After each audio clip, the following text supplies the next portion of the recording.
All right, how you doing today? Today I'll be trying to convince to you why the Atlanta Falcons are the worst and most overrated team in NFL history.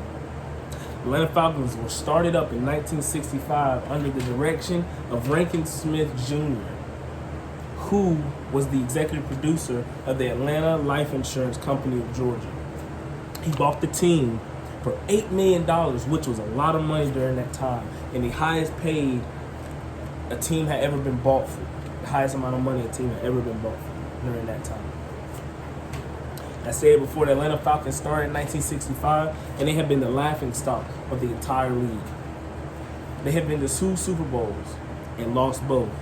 One in 1998 where they got blown out by the Denver Broncos, and one in 2016 where they blew a 25-point lead to the New England Patriots. Although the New England Patriots were a great team and one of the best teams of that era, the Atlanta Falcons had a great team at that time. Now, I will say one thing. The Atlanta Falcons have had a string of victories and a string of 12-win seasons. They've been very successful. But they've had a lot of down years. Too many down years. Years where fans are complaining about how much money they're having to spend on seats, concessions, and even the amount of money they're paying players who don't pan out. For instance, they gave Matt Ryan a huge raise. Gave him one of the highest paid contracts a quarterback has ever had in NFL history after his MVP season and their Super Bowl run in 2016, in which they lost. And ever since that year, he has been on a down. His QBR rating, which is quarterback rating, has been the worst it's ever been in NFL history for any quarterback that has played for the Atlanta Falcons. People are wanting him out.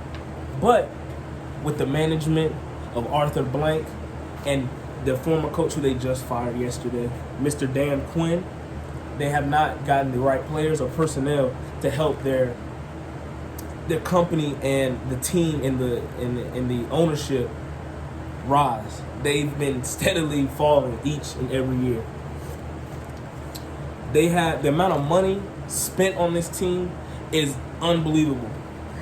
They make up $457 million each year in revenue, and the team is worth $2.8 billion. So I understand why people would have an issue with how much money they're putting into this team and how it's just going down the drain because they're not panning out the way they're supposed to. They draft.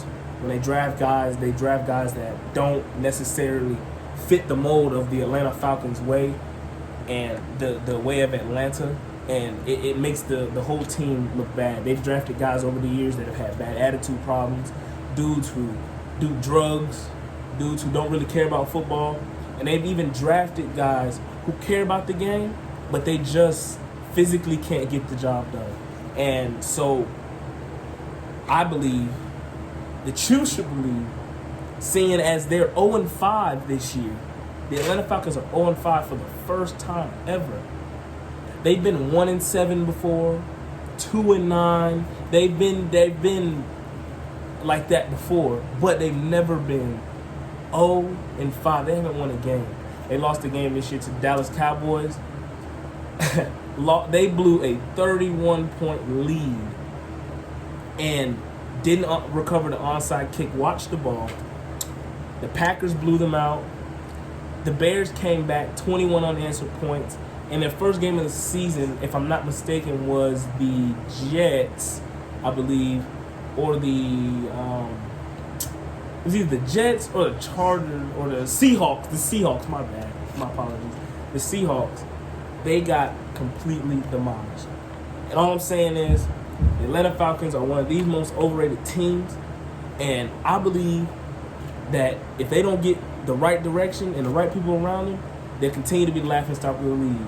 They're one of 2 teams in NFL history to make it to 2 Super Bowls and not win any. That's horrible.